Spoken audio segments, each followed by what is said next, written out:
everyone! Again, welcome na naman dito sa aking YouTube channel. Again, this is Yana. In today's vlog, utang serye pa rin tayo mga beshies at napakabagong loan up na naman itong pag-uusapan natin. At siguro naman nakita nyo yung title natin or sa thumbnail ng ating video na ito nga ay si Meets Money. Okay? Nakita ko lang actually sa Messenger itong odds nila and sinubukan ko lang na i-download at in-applyan.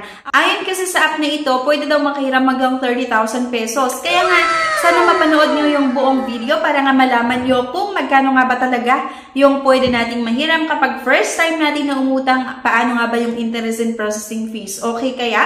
At yung loan terms nila, mahaba kaya or same lang din sa ibang mga loan shop. So makikita nyo yan lahat sa video na ito. Pero bago ang lahat, kung bago ka pa lang dito sa aking YouTube channel, abay mag-subscribe ka na nga po para makasali sa ating weekly pa-Gcash giveaways. At syempre, every month din po mga beshes ay namimigay tayo ng cellphone na ini-announce nga po natin every 25th of the month. At yung nanalo nga ngayong January ay si Ma'am Lysel. So congratulations po ulit. At ito yung mga previews na nanalo ng ating pa-cellphone giveaways.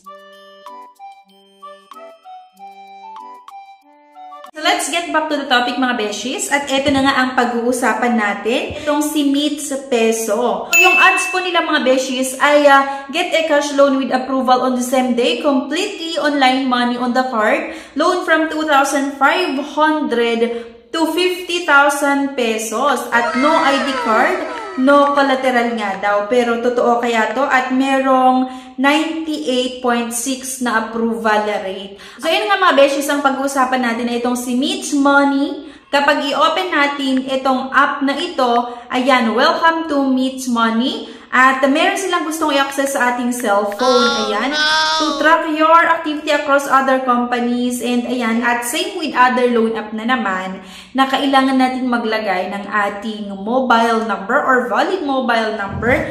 At meron naman tayong matatanggap na one-time password na kailangan nating ma-input nga dyan para makapag-proceed nga na mag-apply dito. So, ayan nga mga beshies, malaki ulit daw yung pwedeng mahiram dito. Ito yung pambungad nila. 5,000 to 30,000 pesos nga daw yung pwedeng mahiram. At kailangan nating sagutan itong mga personal information. Dito nga yung first name, yung education, marital status, yung kompletong pangalan nga. And kailangan daw natin ilagay yung ID card, ID number na naman, and so on. So, yun nga mga beshies, yung mga ID na tinatanggap nila. May postal, SSS, UMID, voters ID, ayan, yung driver's license, passport, PhilHealth. So, akalain mo, pwede daw yung PhilHealth or pwede natin gamitin yung PhilHealth ID natin na requirements para nga makautang dito. Number of children, yung province, or saan nga ba kayo nakatira, yung kompletong address. Nga dito yung career information, yung type of job, yung industry classification, yung company name, syempre at address na naman, yung pinagtatrabahuan nyo po, detailed address, at magkano nga ba yung sahod nyo or monthly salary. The next nga dito na naman ay yung contact information. At dito mga beshies, dalawa lang naman po yung hinahanap nila na personal references. Ito na nga, kailangan natin i-upload yung isang valid government ID natin. And full lang po yung ID na nilagay ko. Pero right after naman, na mailagay ko yan para may pakita sa inyo, binabalik ko din. Then, nilalagay ko yung totoong valid government ID ko. So, ito na mga beshes, GCash na naman, yung pinili natin kung saan nga matanggap yung loan proceeds. Ito, ang pwede ko nga lang daw mahiram ay 5,000 pesos. Maximum amount na pwedeng mautang at merong 0.05 na interest per day. At merong nakalagay na 91 days na payment terms. Ang final na pwede kong utangin ay 3,000 pesos lang.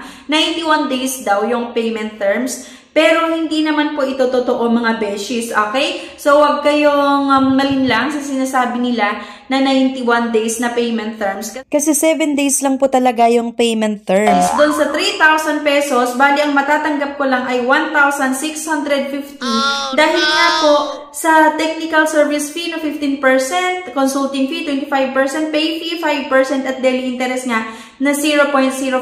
So, napakalaki po mga beshies yung kinaltas nila kasi halos kalahati. Akalain mo doon sa 3,000 pesos na aprubahan na loan amount Bali, ang matatanggap lang ay 1,650 pesos. Halos kalahati ng mga beshies yung kinaltas nila. Tapos yung natitira nga, yun lang yung ipapadala nila kay borrower or kapag uutang kayo. Kaya isang pautangan na naman mga beshies na hindi siya maasahan. Kasi instead na makatulong sa atin, mas lalo pa tayong ilulubog sa utang dahil nga po sa napakataas na interest at yung mga fees niya. Alain mo mga beshies, technical service fee may 15% agad-agad. Consulting fee pa, 25% na naman. So, bakit kailangan mong magbayad ng review consulting fee? Talagang trabaho naman talaga nila yon na i-review yung ating loan application, di ba? At meron pang pay fee. Ano nga ba itong pay fee na 5% na naman? Daily interest rate nga ay 0.05. So, kahit sabihin natin na 0.05